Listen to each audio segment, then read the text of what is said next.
Hello guys, कैसे हैं आप सब। आज हम बात करने वाले हैं जिस वैकेंसी के बारे में जिसका नोटिफिकेशन जारी कर दिया गया है वो है एसएससी एमटीएस और हवलदार की ये वैकेंसी जिसका नोटिफिकेशन कल जारी कर दिया गया था। और इसी वैकेंसी के बारे में हम डिटेल में बात करेंगे कि इसका नोटिफिकेशन में क्या दिया हुआ है, कौन से स्टूडेंट इस फॉर्म को फिल कर सकते हैं, कब से फॉर्म फिल होगा, सिलेक्शन प्रोसीजर क्या होगा, एग्जाम पैटर्न क्या होगा। इन सारी बातों को हम डिटेल में समझने वाले हैं इस वीडियो में।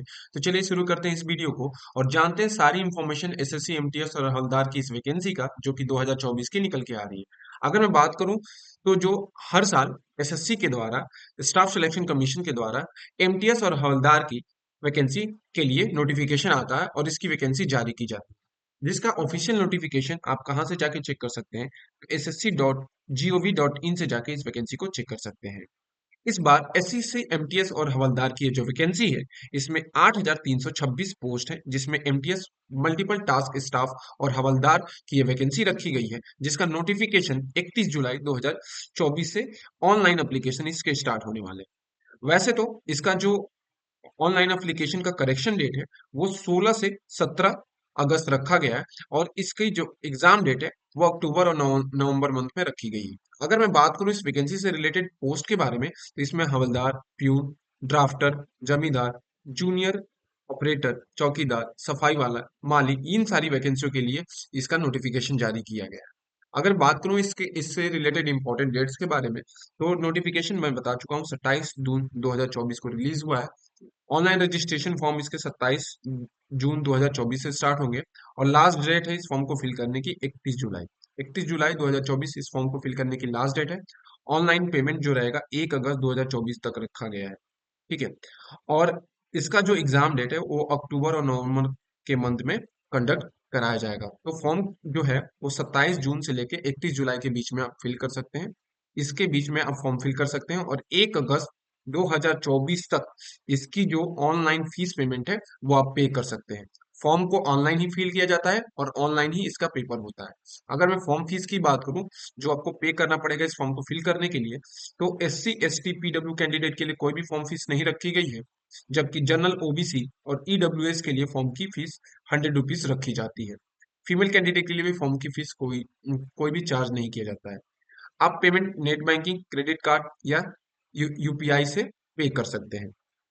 अगर मैं बात करूं इसके एज लिमिट के बारे में तो एसएससी एमटीएस और हवलदार की ये जो वैकेंसी है इसमें आपकी जो एज होनी चाहिए वो, इसमें जो एज, एक सेकेंड हटा लूं इसको। अगर मैं इसमें एज लिमिट की बात करूं तो इसमें जो एज होती है वो 18 साल से लेके 25 साल के बीच में रखी जाती है।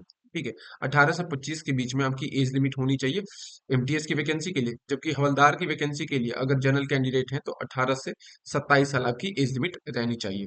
अगर मैं इसमें हवलदार के एज रिलैक्सेशन की बात करूं तो कोई भी कैंडिडेट जो एससी और एसटी से 5 साल की एज में छूट रखी गई है, ओबीसी से 3 साल की छूट, पीडब्ल्यूडी की अनरिजर्व कैटेगरी के लिए 10 साल की छूट, ओबीसी के लिए पीडब्ल्यूडी में 13 साल की और 15 साल की एससी और एसटी में, एक सर्विसमैन के लिए 3 साल की छूट रखी गई है। इसमें बता दूं हवलदार की जो एज लिमिट है वो 18 से कितनी है, 27 साल रखी गई है जनरल कैंडिडेट के लिए, जनरल और ओ ईडब्ल्यूएस और ओबीसी के लिए। अगर मैं बात करूं इसमें क्वालिफिकेशन के बारे में तो जो ये एसएससी एमटीएस और हवलदार की जो वैकेंसी है इसमें कोई भी स्टूडेंट जो 10th पास आउट है किसी भी बोर्ड या स्ट्रीम से, वो इस वैकेंसी को क्या कर सकता है, अप्लाई कर सकता है। बस उसकी एज लिमिट 18 से 27 साल होनी चाहिए। अगर मैं बात करूं इसके सिलेक्शन प्रोसीजर के बारे में तो एसएससी एमटीएस 2024 का जो सिलेक्शन प्रोसीजर है उसमें एक आपका पेपर होता है जो कि सीबीटी बेस्ड होता है, कंप्यूटर बेस्ड एग्जाम होता है, और दूसरा आपका फिजिकल एफिशिएंसी और फिजिकल स्टैंडर्ड टेस्ट होता है, जो कि बस और बस हवलदार के पोस्ट के लिए होता है, एमटीएस की पोस्ट के लिए नहीं होता है। आगे बात करूं इसके एग्जाम पैटर्न के बारे में तो दो सेक्शन में आपके पेपर होते हैं। जो सीबीटी बेस्ड पेपर होता है कंप्यूटर बेस्ड, उसमें दो पेपर होते हैं दो सेक्शन में। पहला मैथमेटिकल एबिलिटी का 20 क्वेश्चन होता है और रीजनिंग के 20 क्वेश्चन होते हैं। टोटल 40 क्वेश्चन रहते हैं 120 नंबर के। एक क्वेश्चन 3 नंबर का रहता है। 45 मिनट मिलते हैं इस पेपर को कंडक्ट करने के लिए और पहले सेक्शन में कोई भी नेगेटिव मार्किंग नहीं रखी जाती है। जबकि दूसरे सेक्शन जो रहता है जनरल अवेयरनेस और इंग्लिश कंप्रीहेंशन का रहता है, जिसमें 25-25 क्वेश्चन पूछे जाते हैं। 50 नंबर का ये पेपर होता है और 150 नंबर का ये पेपर होता है। 45 मिनट इसमें भी मिलते हैं। कुल मिला के आपको 90 मिनट मिलते हैं इस पेपर को करने के लिए, जिसमें निगेटिव मार्किंग इसमें होती है वो 1/3 रखी जाती है। अगर बात करूं इसके आगे जो हवलदार की पोस्ट है उसकी पीईटी और पीएसटी के लिए, क्योंकि हवलदार में ही पीईटी और पीएसटी होती है, तो फिजिकल एफिशिएंसी टेस्ट में जो रनिंग होगी 1600 मीटर की रहती है 15 मिनट में, जो कि बहुत ही इजी होती है, और 1 किलोमीटर की रनिंग होती है फीमेल कैंडिडेट के लिए, जो कि 20 मिनट में कंडक्ट कराई जाती है। अगर मैं साइकिलिंग की बात करूं तो 8 किलोमीटर की साइकिलिंग होती है 30 मिनट के लिए मेल कैंडिडेट के लिए, और फीमेल कैंडिडेट के लिए 3 किलोमीटर की रनिंग होती है 25 मिनट में। अगर फिजिकल स्टैंडर्ड टेस्ट की बात करूं तो जो हाइट है मेल कैंडिडेट के लिए वो मिनिमम 157.5 सेंटीमीटर होनी चाहिए, जबकि फीमेल कैंडिडेट के लिए 152 सेंटीमीटर होनी चाहिए। चेस्ट फीमेल में नहीं मांगा जाता है, चेस्ट मेल कैंडिडेट में 76 सेंटीमीटर होना चाहिए अनएक्सपेंडेड, और फुलाव के साथ ये 81 सेंटीमीटर आपकी चेस्ट की मेजरमेंट होनी चाहिए। अगर इसके सैलरी स्ट्रक्चर के बाद में बात करूं तो इसमें तीन तरह की सिटीज होती हैं, एक्स, वाई और जेड सिटीज। ठीक है, इसमें जो एक्स सिटीज होती हैं वो पॉपुलेशन के अकॉर्डिंग इसकी मेजरमेंट होती है, तो इसमें ग्रेड पे 1800 होती है, तीनों की ग्रेड पे 1800 होती है, लेकिन जो एक्स सिटीज होती हैं उनमें सैलरी आपकी as compare to Y, grade Y और जेड, टायर टू और टायर थर्ड जो होता है उससे एज कंपेयर सबसे ज्यादा होती है। ये पॉपुलेशन के बेसिस पे, ये पॉपुलेशन और सिटीज के अकॉर्डिंग ये आपकी पे बनती है।